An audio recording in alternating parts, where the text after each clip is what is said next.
ഇന്നലെ city centre വരെ പോയിട്ടുണ്ടായിരുന്നു. എന്തൊക്കെയാണ് എക്സ്പ്ലോർ ചെയ്യുന്നത് കണ്ടാലോ? തന്നെ ഇങ്ങനൊരു ഐസ്ക്രീം കോണിൻ്റെ ഞാനൊരു ലിപ് ഗ്ലോസ് കണ്ടുപിടിച്ചിട്ടുണ്ടായിരുന്നു. പിന്നെ ഒരു സിപ്പർ കണ്ടുപിടിച്ചിട്ടുണ്ടായിരുന്നു. പിന്നെ ഒരു ലിപ് ഗ്ലോസ് കണ്ടുപിടിച്ചിട്ടുണ്ടായിരുന്നു. പിന്നെ ഒരു ബോട്ടിൽ കണ്ടുപിടിച്ചിട്ടുണ്ടായിരുന്നു. പിന്നെ കുറേ ഹെയർ അക്സസറീസ് ഉണ്ട് കേട്ടോ. ഇവിടെ നാട്ടിലെ ഐറ്റംസ് തന്നെയാണ്, പക്ഷേ ഇവിടെ നമ്മൾ ഇരട്ടി വില കൊടുത്ത് വാങ്ങിക്കേണ്ടി വരും. പിന്നെ ഞങ്ങൾ കുറച്ച് ബോട്ടിൽ കളക്ഷൻ കാണാൻ വേണ്ടി പോയിട്ടുണ്ടായിരുന്നു. പിന്നെ ഞങ്ങൾ വേഗം അവിടെ നിന്ന് ഇറങ്ങാനായിട്ട് തിരിഞ്ഞു കേട്ടോ.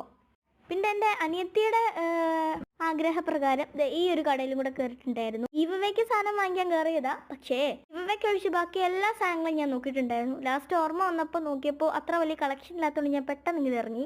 പോകുന്ന വഴി സ്റ്റാർബക്സ് ഒക്കെ കണ്ടിട്ടുണ്ടായിരുന്നു. ഞങ്ങൾ സ്റ്റാർബക്സിൽ കയറിയിട്ടുണ്ട്, പക്ഷേ ഒരു വട്ടേ കയറിയിട്ടുള്ളൂ. പിന്നെ ആ വഴിക്ക് ഞങ്ങൾ പോയിട്ടില്ല. പിന്നെ ഞങ്ങൾ പോകുന്ന വഴി ഇങ്ങനൊരു പ്ലേയർ കണ്ടിട്ടുണ്ടായിരുന്നു. ഇത് പൈസ കൊടുത്ത് കയറ്റേണ്ടായിരുന്നു. എൻ്റെ അനിയത്തി കയറണമെന്നായിരുന്നു. പൈസ കൊടുത്ത് കയറ്റിയാലേ അത് ചെറുതായിട്ടൊന്ന് ആടാൻ തുടങ്ങുമ്പോഴേ അവൾ പേടിച്ചോടും. അതുകൊണ്ടാണ് കേട്ടോ ഞങ്ങൾ പൈസ കൊടുത്ത് കയറ്റാൻ. പിന്നെ ഞങ്ങൾ ആ മാളിൽ നിന്ന് ഇറങ്ങിയിട്ടുണ്ടായിരുന്നു. ലബൂബു കടയൊക്കെ കണ്ടിട്ടുണ്ടായിരുന്നു. ലോക്കൽ ലബൂബൂസ് ഇല്ലേ, അത് മുമ്പേ കണ്ടതില്ലേ. അത് ബൾബ് കടയല്ല, ഐസ്ക്രീം കടയാണ് കേട്ടോ. ഇച്ചിരി ഒന്ന് ക്യൂട്ടാക്കാൻ ഡിസൈൻ ചെയ്തതാണെന്നാണ് എനിക്ക് തോന്നുന്നത്. പിന്നെ ഇവിടെ സോപ്പ് കടയുണ്ട് കേട്ടോ. ഇവിടെ സോപ്പിന് വേണ്ടി പ്രത്യേകം കടകളുണ്ട്. പല ഡിസൈനിലും പല കളറിലും പല ഷേപ്പിലും ഒക്കെ ഉണ്ട് കേട്ടോ. പിന്നെ സാൻഡ്രിയോ തീം കണ്ടിട്ടുണ്ടായിരുന്നു. സാൻഡ്രിയോ തീമിൽ കുറേ ഉണ്ടായിരുന്നു കേട്ടോ. പിന്നെ യൂണിക്കോൺ കണ്ടപ്പോൾ എൻ്റെ അനിയത്തി പോയി മണപ്പിച്ച് നോക്കി. പിന്നെ ഞാനങ്ങ് വൈൻഡപ്പ് ചെയ്തു കേട്ടോ. അപ്പം എന്തായാലും നമ്മുടെ വീഡിയോ ഇഷ്ടപ്പെട്ടെങ്കിൽ ഒന്ന് ലൈക്ക് ചെയ്യാനും ഷെയർ ചെയ്യാനും സബ്സ്ക്രൈബ് ചെയ്യാനും മറക്കല്ലേ.